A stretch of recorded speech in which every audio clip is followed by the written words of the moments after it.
The story begins on a quiet road outside of Macon, Georgia. The year is 1967. The summer light is syrup-thick, and the air hums with the kind of heat that slows even the wind. A small bridal shop sits at the corner of a sleepy street. Paint peeling, sign faded, and in its single front window, a white gown sways gently on a wooden mannequin. Its lace sleeves flutter with each breath of air that sneaks through the cracked glass. People who pass by still slow down, even decades later, to look at it. They say it's the same dress that belonged to a young woman named Lillian Carter, the one who never came home, the one whose wedding day became a ghost story. The locals don't talk much about that summer anymore. They lower their voices when someone asks, as if the air itself remembers. They say time never really moved forward after Lillian vanished. The church bells still ring every July out of habit. The trees still lean toward the old farmhouse she once lived in, as if listening for her footsteps.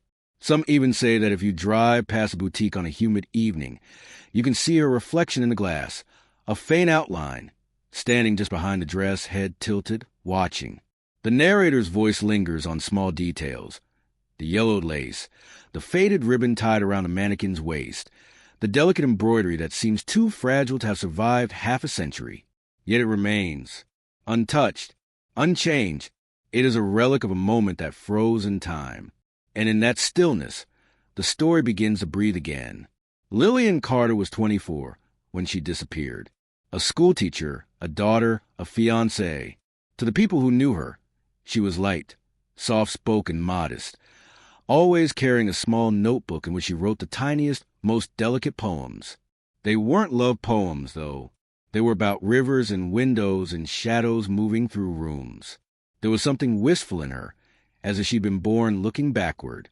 The story of her disappearance begins not with a scream or a struggle, but with that dress, the one everyone remembered her choosing, the day she bought it.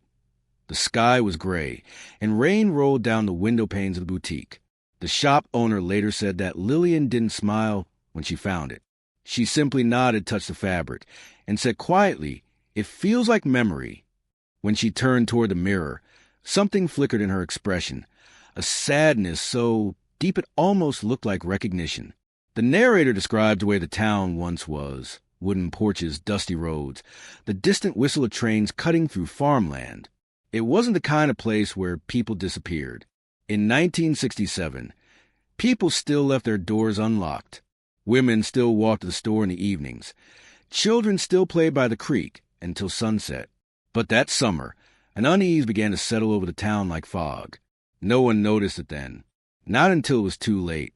The boutique owner kept the dress after Lillian vanished. For years, she said she couldn't bring herself to sell it.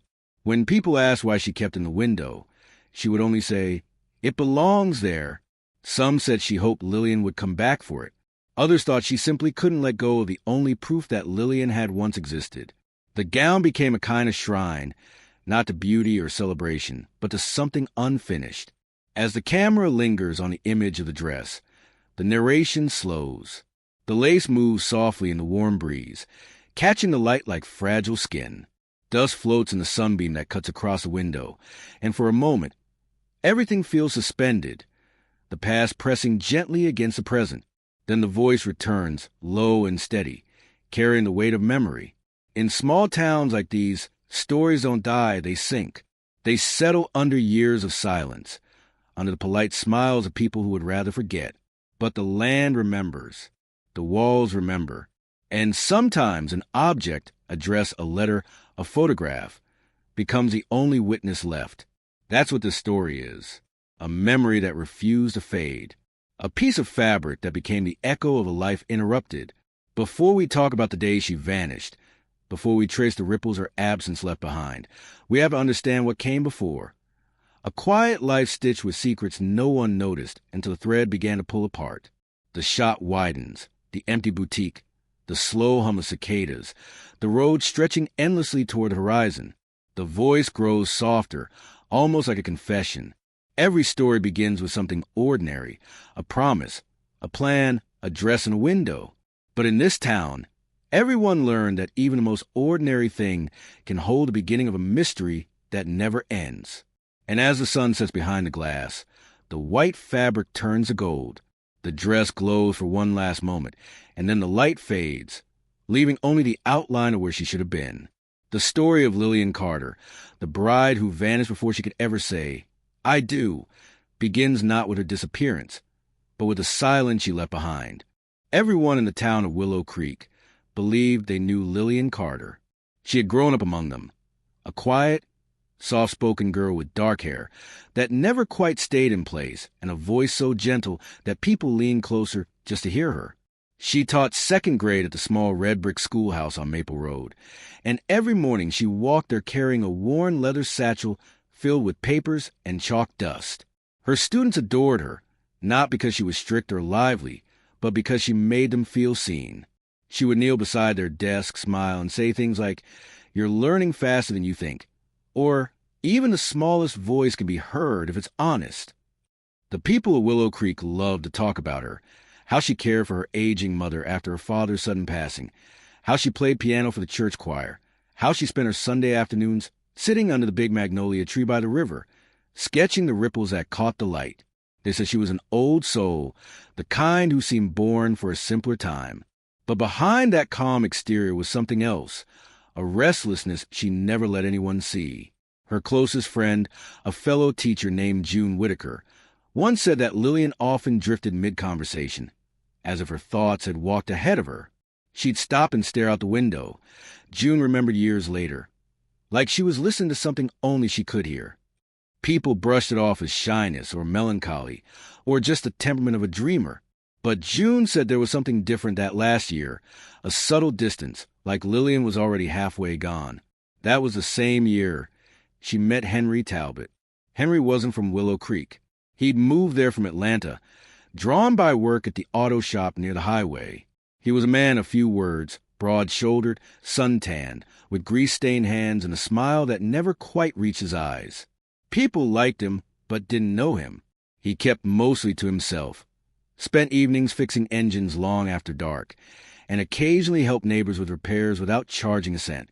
There was something steady about him, something that felt safe. Maybe that's why Lillian noticed him. They met one afternoon when her car broke down on the road leading out of town. She'd been driving to visit her aunt, and the engine sputtered to silence near the cotton fields. Henry happened to pass by on his way home. He offered to help, his voice calm, polite. Witnesses later said it was like something out of a story. The lonely teacher and the quiet mechanic on a sunlit road. He fixed her car, wiped his hands, and said, "You should keep driving. It's good for the soul." She smiled, and for a moment, the quiet girl and the solitary man both found something they didn't expect. Recognition. By autumn, they were inseparable. People saw them at the diner on Friday nights, sitting in the corner booth, sharing coffee in silence. They weren't loud, weren't showy. They were steady. When Henry asked her to marry him the following spring, everyone said it was perfect. He balances her, her mother said. She needs someone who keeps her grounded. Lillian smiled politely when people said that, but later, in the privacy of her room, she wrote something in her notebook that no one would read until decades later. Sometimes, being grounded feels like being buried. The engagement was short and simple. There were no grand parties, just an announcement in the local paper and a small gathering at the church. Lillian wore a pale blue dress that day, the color of faded rain. Henry looked proud, almost relieved. He said all the right words, shook all the right hands. But even then, something in his expression seemed distant, as though he was performing a role he wasn't sure he wanted. Her students gave her a handmade card. The women from the church helped her pick the flowers. The dress, though, she chose alone. She told her mother she wanted to feel like herself on that day, not like someone pretending to be happy. Her mother laughed it off, thinking it was bridal nerves. But Lillian's words weren't nerves. They were truth trying to find a way out. As the weeks passed, subtle cracks began to appear in the perfect picture. June recalled visiting Lillian one evening and finding her sitting by the window, staring at the empty road outside. "You ever think about running away?" Lillian asked softly. June laughed, thinking she was joking. But Lillian didn't. She just smiled faintly and said, "Sometimes I think there's more to freedom than what people see." Henry, on the other hand, had his own shadows. No one knew much about his past, only that he'd moved towns often, leaving each place without explanation. When people asked about his family, he would say they were gone, though no one knew what that meant. The night before the wedding, his co-workers remembered him sitting behind the shop, drinking from a flask, staring into the dark. When one of them joked about cold feet, Henry said nothing, just looked up and whispered, "She deserves something I don't have." The narrator's tone turns reflective. This wasn't the story of a woman who vanished out of nowhere. It was the story of a woman who had been disappearing for a long time, piece by piece, thought by thought, until only a shell of her remained. In every photograph from that period, Lillian's smile looks polite but uncertain, her eyes turned slightly away from the lens, as if she already saw what was coming. The summer of 1967 was meant to be her beginning, a new home, a marriage, a promise of peace. But the people closest to her would later say that even in the midst of celebration, she looked like someone trying to memorize the world before leaving it. She talked about traveling, about seeing the ocean, about writing again. After the wedding, she told her students, "Maybe I'll have time to finish my book." But she never did. In those final weeks, she became more distant, her presence softer, almost translucent. She began giving away small things, a necklace to June, a book of poems to one of her students, a set of china to her mother. "You'll need these more than I will," she said, smiling faintly. It all seemed sentimental at the time, a bride tidying her life before the big day. Only later did people realize it felt more like goodbye. The section closes quietly, the tone heavy with foreshadowing. The narrator's voice softens, almost a whisper. The town thought they knew her, the gentle teacher, the loyal daughter, the devoted bride. But sometimes what people see is only the outline of a life. And Lillian Carter's outline was already fading, even before the wedding bells began to ring. The week before the wedding, Willow Creek felt suspended in the heavy quiet of July. The air itself seemed to hold its breath, as though the town sensed something it couldn't name. The white church on the hill had already been decorated with flowers and ribbons. The invitations were sent. The choir had rehearsed the hymns. Everyone was ready for the Carter Talbot wedding. Everyone except, perhaps, the bride herself. Lillian moved through those final days like someone drifting through a dream she couldn't quite wake from. To her mother and the neighbors, she seemed calm, serene even, but her stillness carried an edge. She began walking at strange hours, often after sunset, barefoot across the fields or down the narrow dirt road that led to the river. Sometimes she would stop at the train tracks that cut through town and watch the passing freight cars disappear into night, her face illuminated by flashes of light and shadow. June Whitaker remembered one night in particular, a Tuesday. She saw Lillian sitting on the church steps long after everyone else had gone home. Her hair was loose, her dress wrinkled, and her hands were covered in dust. When June asked if she was all right, Lillian smiled faintly and said, "I just needed to hear what silence sounds like before it ends." June didn't understand what she meant. Few did. There was something shifting in her that week, something invisible yet unmistakable. Her diary entries, later found in the attic of her family home, changed tone completely. Where they had once been filled with careful, hopeful words, they became fragmented, almost cryptic. One line read, "Every choice feels like a door closing. I don't know which one I'm inside." Another, written 2 days before she vanished, "Dreamt of water again. It whispered my name." The people closest to her began to notice small oddities, things that didn't fit the pattern of a woman preparing for a wedding.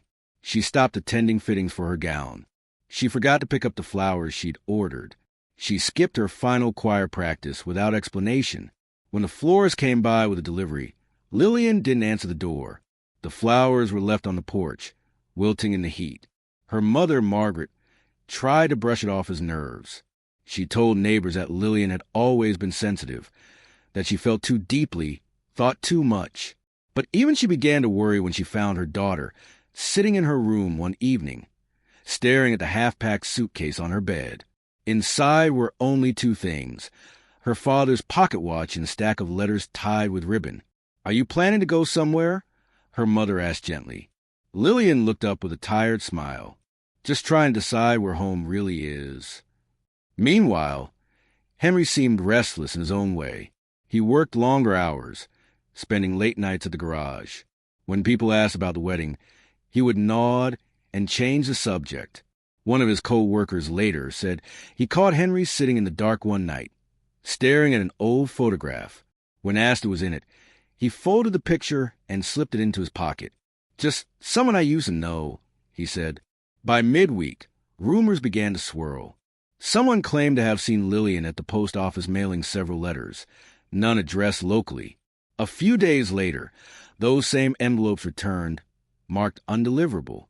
No one knows what she wrote or who she wrote to. Each envelope was sealed, each one burned at the edges, as if she tried to destroy them and changed her mind. On Thursday, she went to the river alone. The current was low that summer, the water slow and glassy. A boy fishing nearby said he saw her standing at the edge, holding her shoes in one hand and a small white flower in the other. She stayed there for a long time, staring at her reflection. When she finally turned away, she left the flower floating downstream. The boy remembered it clearly because it was the last time anyone saw her smile. That evening, her mother found something odd in the fireplace, a half-burned letter. The paper was singed, the ink smudged, but few words could still be read. "I can't keep pretending. The truth will follow me if I stay." Margaret hid the letter, perhaps out of fear, perhaps out of denial. She would never tell anyone about it until years later, when silence could no longer protect her. By Friday, the town was busy with wedding preparations, but Lillian grew quieter. She stopped eating, barely slept. Her eyes seemed to wander to the horizon during conversations, as if watching something others couldn't see. June visited again and tried to cheer her up, teasing her about becoming Mrs. Talbot. Lillian only laughed softly and said, "Names are funny things. Sometimes they feel like borrowed coats." That night, as cicadas screamed outside and thunder rolled faintly in the distance, Lillian stayed awake in her room, writing. No one knows what she wrote. The final pages of her notebook were torn out, but the indentation left behind on the paper underneath suggested she had written the same phrase several times. "I'm not ready." On Saturday morning, Henry came by to drop off a box, a small wooden chest hand-carved, with their initials engraved on the lid. He asked her to keep it safe until the ceremony. Inside, wrapped in linen, was a small silver key. Lillian didn't ask what it unlocked. She simply placed it on her bedside table and nodded. That was the last confirmed interaction between them before the wedding day. The week closed with an unsettling calm. The town seemed to exhale, unaware that it stood on the edge of something irreversible. On Sunday, the sun rose in gold and pink over the Carter farmhouse, lighting the white curtains in her window. Inside, the dress hung neatly, untouched. The shoes were placed beside the bed, and on the small table beside them, the silver key, the torn notebook, and a faint trace of ash from the letter that never finished burning. The narrator's voice softens, lingering on the weight of those details. Every mystery begins quietly. It hides in gestures too small to notice until they become all that's left. The week before Lillian Carter's wedding wasn't a storm. It was a silence before one, a silence that carried the echo of something trying to break free. July 8, 1967, the morning that should have begun a life. The sky over Willow Creek was bright and clean, the kind of blue that feels almost rehearsed. A soft breeze drifted through the fields, and the church bell, old and cracked, rang its first note before noon. It was supposed to be a day of laughter, lace, and hymns, a small-town wedding wrapped in sunlight. But that morning would instead become the moment everything the town believed about safety, love, and trust quietly unraveled. The Carter farmhouse was awake early. Margaret Carter had been up since dawn, pressing her daughter's gown, boiling water for tea, and humming hymns to keep her hands from shaking. On the dresser sat a single photograph of Lillian and Henry taken at their engagement picnic. Both smiling, both looking slightly away from the camera as if distracted by different futures. The house smelled of starch and flowers, a mixture of sweetness and anxiety. In her room, the gown hung from the closet door, white silk, delicate lace sleeves, and a small embroidered ribbon that shimmered when the light touched it. By 8 o'clock, the bridesmaids had arrived. June was among them, carrying a bouquet of pale roses. She knocked on Lillian's door, but heard no answer. "She's probably praying," Margaret said, trying to sound calm. She likes to be alone before important days. But when June pressed her ear against the door, all she heard was silence. Not the soft rustle of movement, not the faint whisper of a woman dressing for her wedding, just still air. At 8:30, the photographer arrived. He set up his tripod on the porch and began taking pictures of the garden, the guests, and the rows of chairs waiting under the magnolia tree. The camera clicked. The laughter of children floated through the yard, and the church choir rehearsed faintly in the distance. It was a perfect morning, too perfect perhaps, and no one yet knew that the bride was already gone. By 9, the first hint of unease crept into the house. Margaret knocked again, harder this time. "Lillian?" Still no answer. She opened the door slowly, her hands trembling. Inside, the room was pristine, bed made, shoes neatly placed on the floor, a half-drunk cup of tea on the nightstand. But the dress was still hanging on the closet door, untouched, gleaming like a ghost in the sunlight. Lillian's suitcase was gone. Panic began quietly, a mother calling for her daughter, then louder still. The women gathered in the hallway. June rushed outside to check the yard, the road, the garden. Henry was already at the church, waiting, unaware. The clock ticked. 10 minutes passed. Then 20. Then 40. The laughter of guests waiting in the pews grew restless. Someone whispered, "Cold feet." Someone else said, "Maybe her car broke down." But Margaret knew better. She felt the way only a mother can, that instinctive hollowing in the chest, that wordless certainty that something had gone terribly wrong. She walked to the window, her eyes sweeping the empty road, and whispered she wouldn't run. Back at the church, Henry stood near the altar, his hands clasped, his ties slightly crooked.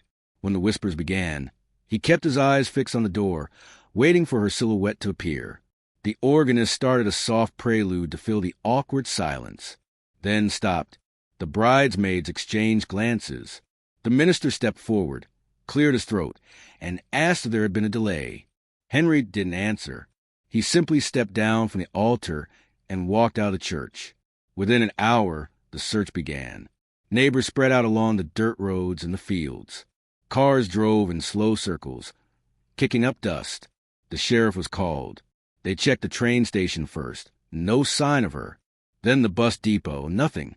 At noon, the first piece of evidence appeared. Lillian's car, a faded green Plymouth, parked near the old creek road about 3 miles from her house.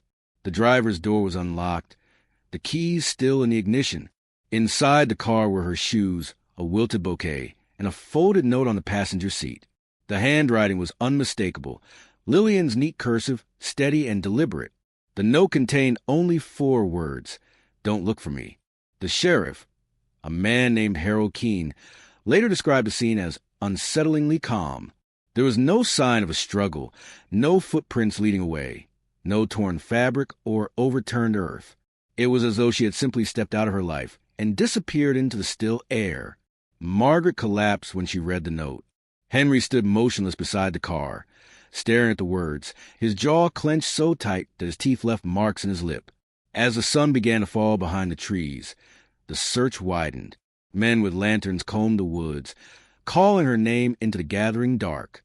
The river was searched by flashlight, the sound of insects echoing over the water.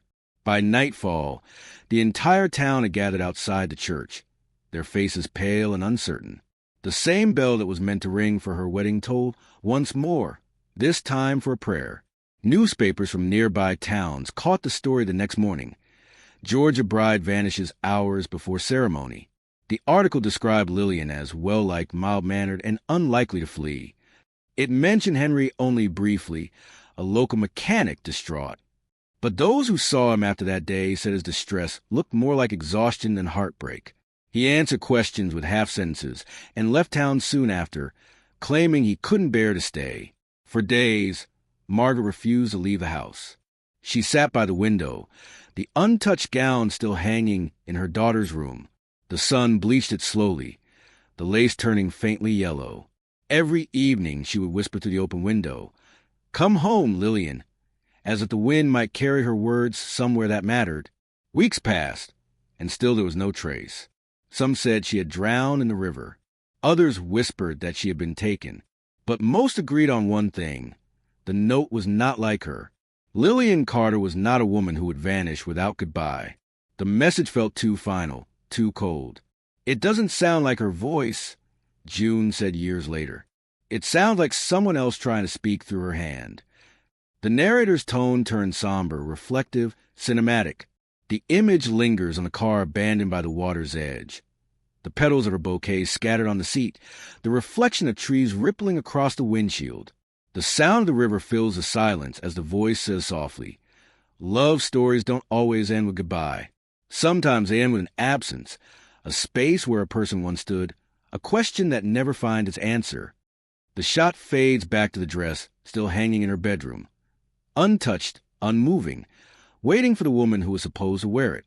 The white fabric glows faintly in the fading light, and for a moment, it almost looks alive. Then the screen darkens, and the narrator's final words for this chapter fall like a whisper. On the morning Lillian Carter was meant to become a bride, she became a ghost instead. For 3 days after the disappearance, Willow Creek moved like a town underwater. Slow, muted, disbelieving. The search parties grew smaller each day, their voices fading into the hills. The sheriff's men found no footprints, no torn fabric, no sign of fall near the riverbank.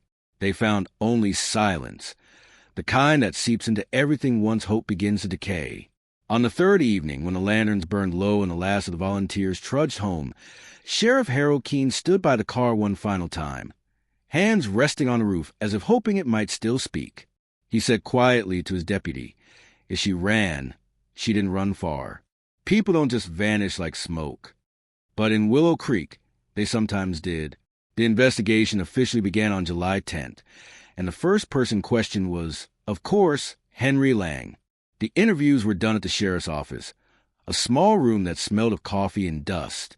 Henry sat across the desk, his suit still the same one he'd worn at the church, though the collar had gone limp and the sleeves were creased. He looked hollowed out, like someone who hadn't slept or eaten since that morning. When Sheriff Keene asked where he had last seen Lillian, Henry answered simply, "At rehearsal the night before. We said good night around 10. She was tired, but she smiled." The sheriff pressed him gently. Had there been an argument? Cold feet? A misunderstanding? Henry shook his head. No, she was ready. She wanted this. He stopped, looking down at his hands, which were trembling. "She wouldn't have left me. Not like that." The deputy noted that his knuckles were scraped, as if from recent work or a scuffle. When asked, Henry explained it was from fixing a broken fan belt earlier that morning. The sheriff didn't press further, but his eyes lingered on the scratches longer than he needed to. Next, they questioned Margaret Carter. The grief had turned her into something brittle. She spoke carefully, like every word might break her open. She described her daughter's morning routine, her love of lists, her habit of leaving notes to remind herself of small things. Pick up tea, call June, pray before the storm. She said the handwriting on the "Don't look for me" note was Lillian's, but the tone wasn't. "It's her hand," she said softly, "but not her heart." Forensic testing was limited then. 1967 was an era before DNA and digital traces. But even so, the sheriff sent a note to a handwriting analyst in Atlanta. The results came back inconclusive. The writing matched Lillian's samples, but the analyst noted increased pressure and angularity inconsistent with her known style, suggesting emotional distress or possible imitation. As the days stretched into weeks, rumors filled the silence. One story claimed she had been seen boarding a bus headed north. Another said she was spotted at a diner 2 towns over, sitting alone, staring out the window. But each lead dissolved under scrutiny. The waitress didn't remember her clearly. The bus driver couldn't confirm. In a time without surveillance or credit card trails, a woman could disappear simply by stepping off the map. Henry became the center of suspicion soon after. The local paper hinted at inconsistencies in his story, though no evidence supported it. He kept mostly to himself, avoiding the press, working late nights at his father's garage. Some said they saw him by the river more than once, staring at the water as if waiting for it to return something it had taken. He never spoke of her again, at least not publicly. When asked by a neighbor if he believed she was alive, he said only, "I don't know what to believe anymore." Meanwhile, Margaret refused to stop searching. Every morning she walked to the edge of the creek road, standing where the car. Years pass, but the ghost of that summer never left Willow Creek. Time did what it always does: softened edges, faded colors, blurred facts into folklore. Yet something about Lillian Carter's disappearance refused to dissolve. The story lived on through murmured retellings at barbershops and back porches, reshaped by each voice that carried it forward. But beneath the whispers, beneath the way people said her name like a question, the truth remained sealed, somewhere between what was known and what was only guessed. By the early 1970s, most of the searchers had grown older, moved away, or simply stopped mentioning her. The sheriff retired in 1972, leaving behind a file so thin it looked like a shadow pretending to be evidence. But one man didn't forget, and he wasn't from Willow Creek at all. His name was David Harlow, a journalist from Atlanta who'd built a small reputation writing about Southern cold cases. His stories were quiet, unadorned, and often centered on forgotten people, those swallowed by time and indifference. When he stumbled across a brief clipping from 1967 titled "Local Bride Vanishes Before Ceremony," something in the headline unsettled him. It wasn't just the disappearance. It was a phrase that followed. The wedding dress was found, but not the girl. That detail hooked him, the way a single thread can unravel a whole tapestry. In 1974, Harlow drove down to Willow Creek in a faded blue Chevrolet, his tape recorder rattling in the passenger seat. By then, the town had changed little. The same diner, the same church, the same river murmuring behind the fields. But when he mentioned Lillian Carter's name to locals, conversations grew careful. People would glance at each other, lower their voices, and say, "Oh, you mean the bride." She was no longer a person. She was a story, a legend told in past tense. Harlow began with the sheriff, now in his 60s and running a small hardware store. The man was polite but distant, offering details already printed in the papers. The missing car, the note, the fruitless search. But when asked about Henry Lang, the sheriff hesitated. He leaned back, wiped his hands on a rag, and said, "There was something off about that boy. Never could prove it, but people said he had a temper. His father covered for him more than once." Then, almost as an afterthought, he added, "Funny thing, a few months after she vanished, someone broke into the old Carter place. Didn't take anything, just left the upstairs window open. I figure it was kids. But Margaret swore it was her daughter coming home." Harlow wrote it down carefully, but what caught his attention wasn't the burglary. It was the idea of someone returning unseen. He interviewed Margaret next. She was older, frilier, her hands trembling as she poured him tea. The house looked exactly as it had in the photographs. The wedding dress still hung near the window, now ghost pale with dust. When asked why she kept it, Margaret smiled faintly. "Because she never wore it," she said.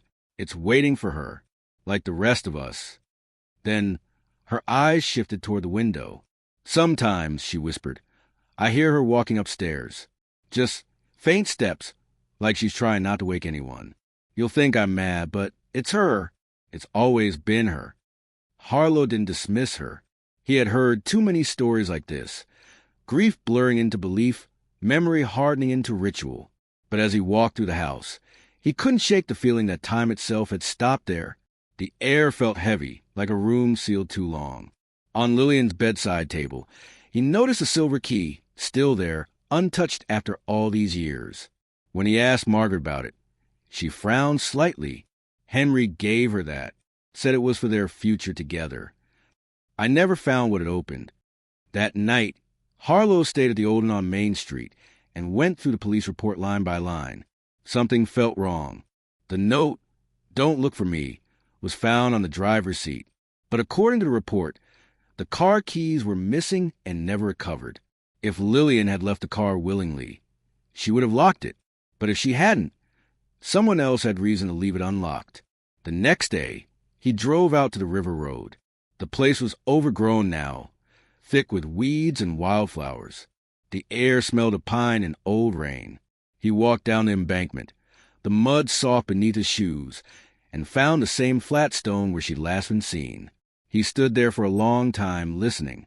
The only sound was the water, slow, patient, indifferent. He thought of her diary line, dreamed of water again. It whispered my name. As dusk fell, he noticed something glinting in the dirt near the edge of the path, a small, rusted padlock. Its shackle twisted open.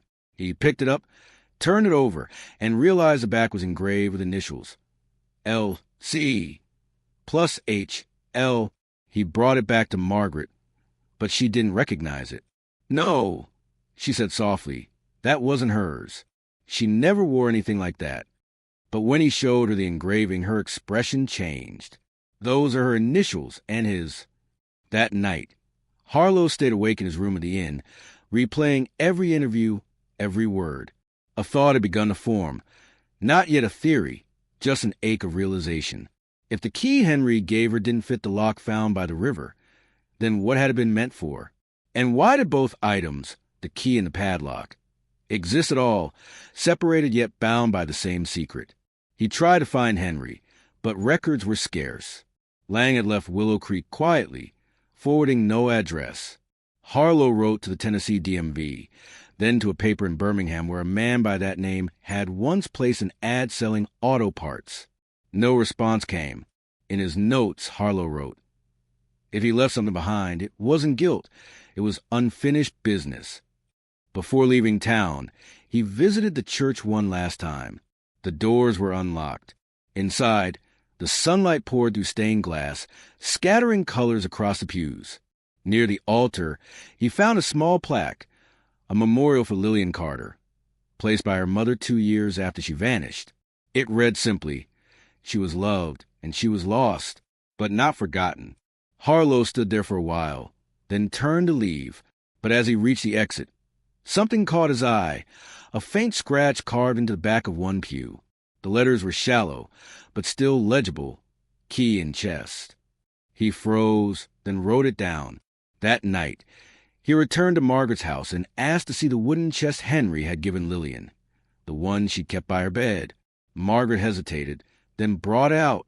It was still locked. When he used the silver key from the table, it turned perfectly. Inside was a folded letter sealed with wax. The paper had yellowed with age, and the ink had bled slightly, but the writing was still visible. It was signed by Henry Lang. The first line read, if you're reading this, it means I couldn't stop what's coming. And below it, a single phrase repeated twice. Forgive me. It wasn't supposed to be her. The scene closes with Harlow staring at the letter under lamplight, the sound of rain tapping softly against the window. The mystery that haunted Willow Creek for nearly a decade had just split open, but the truth waiting inside was darker than anyone expected. The rain that night felt endless, not the kind that cleanses, but the kind that erases. David Harlow sat at the small wooden desk in his room, the letter spread out before him, its words trembling in the lamplight. Forgive me. It wasn't supposed to be her. The ink had bled at the edges, suggesting tears or water damage, but the intent was clear. Henry Lang had known something he had chosen to hide for years. The journalist leaned back, listening to the steady rhythm of the storm against the window, and realized that what he held was not a confession, but a crack in the surface of a lie too carefully built. He reread the letter slowly. The tone was desperate, fragmented. It spoke of regret, of a mistake that could not be undone, but nowhere did it explain what had actually happened to Lillian. There was mention of a promise broken, a name I couldn't say, and one chilling sentence written near the end, the river keeps secrets better than men. Harlow's hands trembled slightly as he made notes in his journal. Every instinct told him this was more than a disappearance. This was a story of substitution, of someone who took the fall for something that wasn't theirs. It wasn't supposed to be her. The phrase looped through his mind like a haunting melody. Who was it supposed to be, then? The next morning, he returned to the sheriff's office, where the old man reluctantly handed him the case file again. As Harlow flipped through the pages, one name caught his attention, Anna Talbot. Henry's cousin. She had been listed as a witness at the rehearsal dinner, one of the last people to see Lillian alive. Harlow scanned the note beside her name. Left town 2 days after the disappearance. No further contact. That detail struck him like a whisper in a dark hallway. Anna Talbot had vanished, too, just not as publicly. He tracked her down through church directories and archived phone logs, eventually finding a forwarding address in South Carolina. She was married now, under a different name, Annalee Palmer, and living near Charleston. Harlow made the drive that same week, the highway blurred by in shades of green and gray, the horizon unspooling like memory itself. When she opened the door, she was older, careful, but her eyes widened slightly when he introduced himself. Willow Creek, he said softly, and that was all it took. Her hand froze on the doorknob. They sat in the small kitchen, over lukewarm coffee. The clock ticked loudly, marking the wait between questions. Harlow began gently. "You were there the night before the wedding." She nodded. "You were close to Henry?" Another nod. "Did you notice anything unusual about Lillian that evening?" Anna's expression changed. She looked toward the window, as if measuring how much truth the light could hold. Finally, she said, "Lillian wasn't the one who was scared that night. It was Henry." She told him that Henry had shown up at the church after everyone else had gone, asking to speak to Lillian privately. They went into the vestry, and when they emerged, Henry's face was pale, his hands shaking. "He looked like a man who'd seen something he couldn't unsee," she said. Lillian tried to calm him down. I remember her saying, "It doesn't change anything." But he just kept saying, "You don't understand. It changes everything." Harlow pressed her. "Do you know what they were arguing about?" Anna hesitated, then whispered, "A letter." She explained that a week before the wedding, Lillian had received a letter from someone in Atlanta.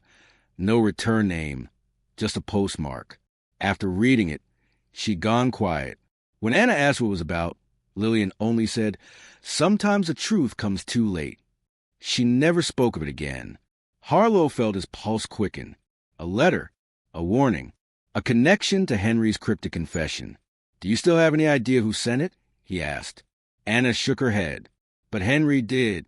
I think that's why he couldn't go through with the wedding. He was afraid of something, or someone." She paused, as if choosing whether to say the next part aloud. "The night before Lillian disappeared, Henry told me he needed to fix what he broke. I didn't know what he meant. He gave me an envelope and said, 'If anything happens, send this to her mother.' But the next morning, she was gone. I panicked. I burned the letter." The room went silent. The rain outside had stopped, leaving a heavy stillness in its place. Harlow leaned forward. "Why burn it?" Anna's eyes glistened. "Because it had my name on it." That admission changed everything. If she had been somehow involved, even peripherally, it meant the disappearance wasn't spontaneous.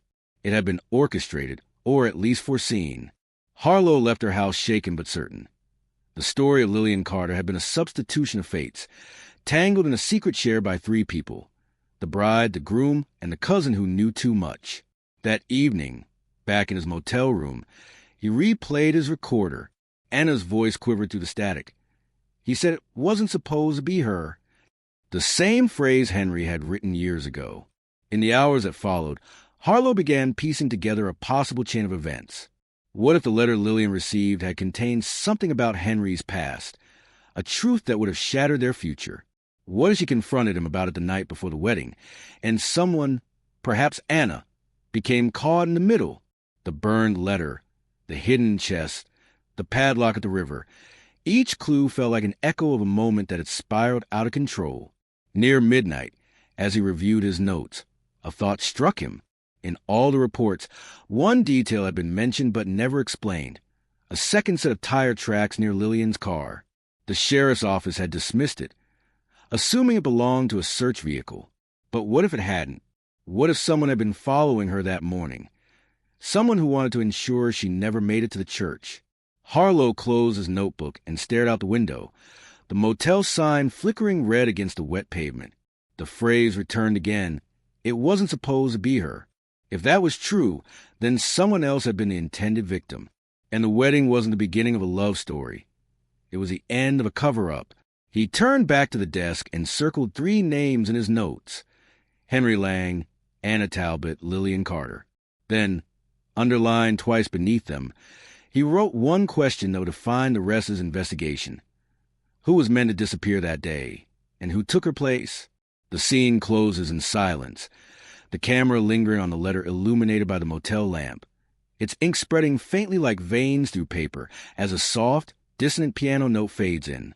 The deeper David Harlow sank into the case, the more it began to consume him. What started as a story became an obsession, a maze of names, objects, and unspoken fears. The phrase, "it wasn't supposed to be her," looped endlessly in his thoughts, reshaping itself into questions that wouldn't rest. By autumn of 1974, he had covered half of Georgia, chasing ghosts that refused to stay still. But every road, every interview, every note in the old case file seemed to bend toward one invisible center: Henry Lang. Henry had vanished nearly 7 years ago, his trail dissolving after he left Willow Creek. Officially, he'd relocated to Tennessee, but no paper trail supported it. No tax filings, no address, no obituary. He had simply dissolved, the same way Lillian had. But Harlow's instincts told him Henry hadn't disappeared by accident. He'd hidden. That theory gained weight one morning when Harlow received a brown envelope with no return address, postmarked from Chattanooga. Inside was a faded Polaroid, a photograph of a garage sign that read, Lang's Auto Repair, and a short note written in block letters, "Ask for Mr. H. He doesn't go by that name anymore." It took Harlow 2 days to make the drive north. The garage was located at the edge of town, tucked between a lumber yard and an abandoned rail line.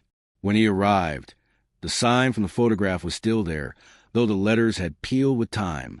A single man worked inside, broad-shouldered, gray at the temples, his clothes streaked with oil.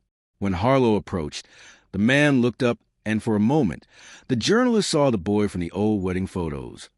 Older now, harder, but unmistakably him. "Mr. Lang?"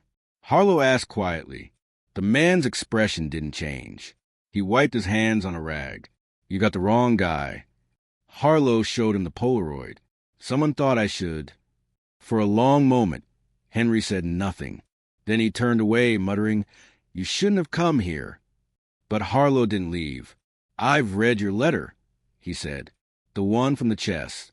Forgive me. It wasn't supposed to be her." "What did you mean by that?" That stopped him cold. Henry's eyes flicked up, suddenly sharp. "Where did you get that?" "From the house in Willow Creek," Harlow replied. "Your gift to her, the box with the key." Henry's jaw clenched. His voice dropped low. "You opened it?" "I had to," Harlow said. "You left questions buried there. I think it's time someone dug them up." For a while, Henry didn't respond. Then, without another word, he gestured toward the back of the garage. Close the door. Inside the small office, dust floated through slanted light. The air smelled of grease and something older, stale cigarettes. Maybe. Henry sat down heavily behind the desk. "You want to know the truth?" he said. "Fine, but it's not what you think. And it won't make you feel better knowing it." Harlow leaned forward. "Try me." Henry took a long breath, then began. "Lillian didn't run away, and she wasn't taken by some stranger. What happened that day started long before the wedding." He told him about Anna, his cousin, the one who'd been more like a sister growing up. They'd shared everything: childhood secrets, laughter, and later, mistakes. One of those mistakes, Henry said, had followed him for years. "Anna and I were close, too close," he whispered. "We were young, stupid. It was a secret no one could know, especially not in a town like Willow Creek. Lillian found out." The words hung in the air, heavy and irreversible. "When she confronted me about it," Henry continued, "I thought she'd end the engagement, but she didn't. She said she loved me anyway. Said people make mistakes when they're lonely. But after that, something in her changed. She started asking questions about that night, about what really happened between Anna and me. I told her it was over, that it was nothing, but it wasn't nothing. Anna was pregnant." Harlow's pen froze midair. "You're saying Anna she was going to leave town," Henry said, cutting him off. She didn't want anyone to find out. But Lillian, she couldn't let it go. She said she couldn't marry a man built on secrets. According to Henry, the night before the wedding, Lillian and Anna met at the church. It wasn't planned. Anna had gone there to pray or to hide, and Lillian had followed. The confrontation turned emotional. Lillian offered to help her leave quietly, but Anna refused. She said if anyone deserved to disappear, it was me, Henry said bitterly. I came in at the end of it. They were both crying. I tried to calm him down, but then he stopped, his voice catching. Then Lillian slipped. Harlow's pulse quickened. Slipped? She hit her head on the steps, Henry said quietly. It wasn't far, but she didn't wake up. There was blood. Anna started screaming. I panicked. I thought she was dead. The room fell silent except for the hum of a ceiling fan. I couldn't think, Henry said. I just wanted to make it look like she'd left on her own. So we drove her car out to the creek road, left a note I wrote in her handwriting. I'd seen her letters enough to copy it. I thought it would buy us time. But Anna... He stopped again, shaking his head. Anna couldn't live with it. She disappeared 2 days later. Said she was finishing what we started. I never saw her again. Harlow leaned back, stunned. So you're saying Lillian died accidentally? Henry's eyes hardened. I'm saying I don't know. I never went back. But if she was alive when we left her there, he trailed off, staring at his hands. Then God help me. The journalist sat in silence for several moments, trying to process the confession. Everything aligned, the guilt, the burned letters, the padlock by the river. It wasn't random. It was a cover-up that had begun as panic and calcified into legend. But there was still one thing that didn't fit. Then why the key? Harlow asked, what was it meant to open? Henry gave a hollow laugh. A promise box. Anna made it for me years ago. Before all of this, we used to hide letters in it. Things we didn't want our parents to see. When I gave it to Lillian, I thought I was closing one chapter and starting another. But it turns out I was just locking the past inside it.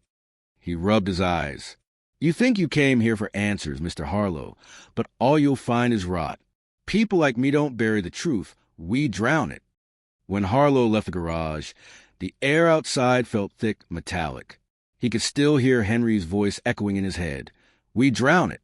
The words carried a different weight now. The river wasn't just symbolic. It was literal. That night, Harlow returned to Willow Creek one last time. The moon hung low, silvering the surface of the water. He walked along the bank where the car had once been found. The mud was cool under his shoes, the current whispering its secrets in a language only the guilty could understand. He paused at the same flat stone where Lillian had been seen days before her wedding, the same spot where she had dropped the white flower into the current. Then, in the faint reflection of his lantern, something caught his eye, a shimmer beneath the water. He crouched down, reaching carefully, and pulled it free. It was a small locket rusted shut, engraved faintly with the initials A.T. Inside, when he finally pried it open, was a photograph. 3 people standing together. Henry, Anna, and Lillian. But something was off. The image had been torn down the middle, leaving only Lillian's half missing. The camera lingers on Harlow's face as he stares at the torn photo. Rain began to fall again, the sound merging with the slow murmur of the river. The narrator's voice returns, low, reverent, and final. Truth has a current of its own. You can try to bury it. You can drown it. But one day, when the river runs low enough, it always finds a way back to surface. Winter had settled over Willow Creek by the time David Harlow returned, though he hadn't planned to come back at all. The town looked smaller than he remembered, quieter, lonelier, as if it too had grown tired of keeping its secrets. He checked into the same motel room he'd stayed in before, room 4A, its floral wallpaper yellowed at the corners. The hum of the heater filled the silence. Outside, the world was painted in shades of gray. Henry Lang's confession had changed everything, yet nothing. It explained the how, but not the why. And certainly not the haunting details that still resisted closure. The muddy footprint of the river, the dried petals near the steps of the church, the rumor that someone had seen a woman in white wandering the edge of the woods weeks after the wedding that never was. Henry's story left holes big enough for ghosts to slip through, and Willow Creek had always been good at keeping ghosts alive. That evening, Harlow revisited the old church. It stood like a relic of unfinished prayers, weather-beaten, sagging, its steeple leaning slightly toward the west. The doors were chained shut now, but one of the windows had been cracked open by the wind. Inside, dust swirled in slow circles, and the pews were coated with a fine film of time. He knelt near the altar where Henry said Lillian had fallen. His flashlight caught a glimmer of something wedged between two wooden floorboards, a piece of lace. It was brittle, yellowed, but unmistakably part of a wedding veil. Harlow turned it over carefully. The edge was darkened by what looked like old blood. He stared at it for a long time, that fragment of a life never lived. It wasn't proof, not in a legal sense, but it was proof enough for the heart that something tragic, something deeply human, had unfolded here. He could almost hear the faint echo of Lillian's laughter, feel the warmth that must have once filled this place before silence took over. When he stepped outside again, snow had begun to fall, coating the church steps like a shroud. The entire town felt frozen in that same moment, suspended between guilt and grief. He drove to the Holloway family farmhouse, where Lillian's parents had once lived, but the place was long abandoned. The windows were boarded. The porch sagged under the weight of years. Yet on the front door, half buried under frost, he saw something strange, a small heart carved into the wood, with the initials L, H plus H, L inside it. The carving was faded, almost invisible, but still there, defiant against time. He ran his hand over it, feeling the groove of the knife marks. For a moment, he wondered if Henry had returned here once, years after everything, to carve it as a final act of remorse. Or if maybe Lillian herself had done it, in some forgotten spring, back when she believed in the future. But the true revelation didn't come from carvings or relics. It came later, in the most unexpected way. A phone call from a woman claiming to be Anna's cousin. Her voice trembled through the static. "I think you've been looking in the wrong place," she said. "Anna didn't disappear the way people said she did. She didn't run away. She left something behind." Within hours, Harlow was on the road again, driving toward the outskirts of Macon. The woman, whose name was Martha, lived in a small farmhouse near the river. When he arrived, she greeted him with cautious eyes and led him inside. The house smelled faintly of cedar and rain. "I kept this for years," she said, handing him a sealed envelope. "Anna sent it to me the week before she vanished. I never opened it. I was too scared." Harlow carefully unsealed the letter. The paper inside was thin. The ink faded almost to sepia. The handwriting was elegant, feminine, deliberate. "Martha, if you're reading this, it means I'm gone. I can't keep what I know anymore. The truth is heavier than I can carry. Lillian wasn't supposed to die. She came to help me, not to hurt me. But Henry, he couldn't let her tell. He said it was an accident, but I saw his face. He wanted her to stop asking questions. He wanted all of it to disappear. And when I realized that, I knew one day he'd come for me too. So I'll go first, before he can." Harlow's hands trembled as he lowered the letter. The quiet stretch between them, unbearable. "So it wasn't an accident," Martha whispered. Harlow shook his head. It was something worse. It was guilt rewritten as tragedy. The truth, it seemed, had fractured again. Henry's confession wasn't a lie, but it wasn't the whole truth either. It was a version softened by regret. Anna's letter gave it an edge, sharp enough to draw blood even decades later. That night, Harlow returned to the motel and spread everything across the bed. The letter, the photograph, the lace, the locket, the Polaroid of the garage sign. Together they painted a portrait not of evil, but of decay, of how secrets corrode love until there's nothing left but ruins. He replayed Henry's words in his mind. "We drown it." And Anna's. He wanted all of it to disappear. Somewhere between those two confessions lived the truth. Drowned but not dead. Just after midnight, Harlow drove back to the river one final time. The moon was bright, the surface glass smooth. He waded into the shallow edge, the water icy against his boots. There, under a tangle of roots, he saw the faint outline of something metallic, a small, rusted box. He pried it loose.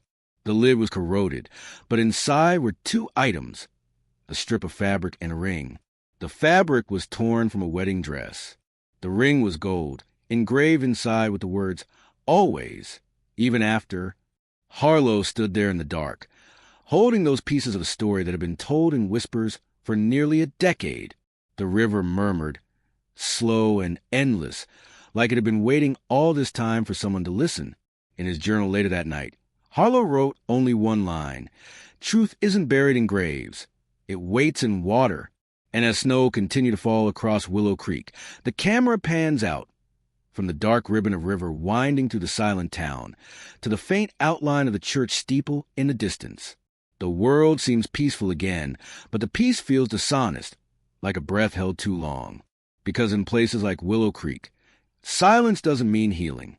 It means the truth has learned how to whisper. By spring of 1975, the story of the vanishing bride of Willow Creek had begun to fade from headlines again. A decade had passed since Lillian Halloway's disappearance, and while the town still wore her ghost like a shadow, most had moved on, or convinced themselves they had. The bakery reopened. The church got new paint. The past had been neatly folded away like a dress kept at the bottom of a trunk, something too delicate, too painful to touch. But David Harlow couldn't move on, not after everything he'd seen. The story had stopped being a story long ago. Now it was something else, a question that refused to die. Every time he thought he'd reached the truth, it shifted. Every confession contradicted another. Every face he met carried a memory shaped by fear or love or shame. He sat one evening at the old diner off Main Street, the same place where he'd first heard the legend of Lillian. The waitress, Ruth, still worked there, though she had more gray in her hair now and a slower way of moving. When she saw him, her eyes widened with something between surprise and recognition. "You came back," she said softly, setting down his coffee. "Thought you'd left this place for good." "I thought so, too," Harlow admitted. "But there's something that doesn't sit right. Henry's story and Anna's letter, they don't fit. One of them's lying." Ruth sighed. "Maybe both are telling the truth, just different pieces of it." He looked at her curiously. "You knew them, didn't you?" Her gaze drifted toward the fog window. Everyone knew them, but knowing and understanding are two different things. She hesitated, then leaned closer. "There's something I never told the police. I was working the night before the wedding, closing up here. Lillian came in, still wearing her rehearsal dress, all white lace and nerves. She said she needed to think. I gave her coffee. She sat right there by the jukebox. What did she say?" Ruth's eyes darkened with memory. She said, "Sometimes love feels like a river. You can't stop it. You can only decide whether to drown or float." I didn't understand it then, but when I heard she'd vanished, it made sense. The river again. Always the river. Later that night, Harlow drove out to the Halloway property one last time. The house was set for demolition, part of a local restoration project that sought to modernize the area. The past was being erased plank by plank. But as he walked through the empty rooms, Harlow realized there was still something waiting to be found. The air felt charged, like standing inside a memory that refused to die. He followed the creak of the floorboards to the old sewing room, the same one where Lillian's wedding dress had been stitched by hand. The light from his lantern fell across the walls, illuminating faint marks. Words scratched into the paint with something sharp. He brushed away the dust and read aloud, "It wasn't supposed to be me." The phrase, again, etched here long, before Henry's letter ever surfaced. Harlow's breath caught. The handwriting was small, deliberate, a woman's. Lillian's. He stepped back, his pulse quickening. If she'd written this before the wedding, then maybe she'd already known what was coming. Maybe she hadn't run away or died by accident. Maybe she had chosen something else. Outside, the wind picked up, rattling the loose shutters. A faint sound carried through the air, a melody. Harlow followed it instinctively, down the back steps, through the orchard, to where the river bent sharply around the property. There, half buried in mud and moss, stood an old wooden chest. It was small, no bigger than a jewelry box, bound in rusted metal straps. The keyhole was broken, and one of the hinges had snapped. With trembling hands, he pried it open. Inside was a bundle of damp letters tied with ribbon, and on top of them, a photograph, one he hadn't seen before. The image showed Lillian standing in her wedding dress, not smiling but calm, her eyes fixed on the camera with a kind of knowing sorrow. Behind her, blurred but visible, was Anna, not alive and laughing, but pale, still, lying on the ground. The world seemed to stop. The letters inside were all addressed to Henry, written in Lillian's hand, each one more fragmented than the last. Lines that read like confessions, like warnings. I saw what you did. She trusted you. You said it was an accident, but her eyes were open. I can't live with it, and I won't marry you. Not after this. Harlow's stomach twisted. The timeline snapped into focus. Henry had killed Anna, not out of malice, but panic, and Lillian had found out. Her disappearance was an escape. It was retribution. She hadn't vanished. She'd walked willingly into the current. When Harlow returned to town, he didn't tell anyone what he'd found. Some truths didn't belong to the world. They belonged to the people who carried them. But he did send one final letter, to Henry Lang in Tennessee. It contained a single photograph, Lillian in her dress, standing by the river, eyes steady. On the back, Harlow had written 6 words. She forgave you, but she never forgot. Weeks later, a parcel arrived at Harlow's apartment in Atlanta. No return address. Inside was Henry's wedding ring, wrapped in cloth, and a note in rough handwriting. I went to the river. I understand now. Harlow never heard from him again. Years passed. Willow Creek grew. The fields turned into subdivisions. The church became a historical site. But those who lived there still whispered about the bride who walked into the river and never came out. On quiet nights, when the fog was thick, people claimed to see her, a pale figure standing by the water's edge, her veil rippling like mist, her reflection too steady to be human. The final voiceover fades in slow and cinematic. Some stories don't end with answers. They end with echoes, the kind that live in rivers, in old letters, in the silence between two people who loved each other wrong. Lillian Halloway never wanted vengeance. She wanted peace.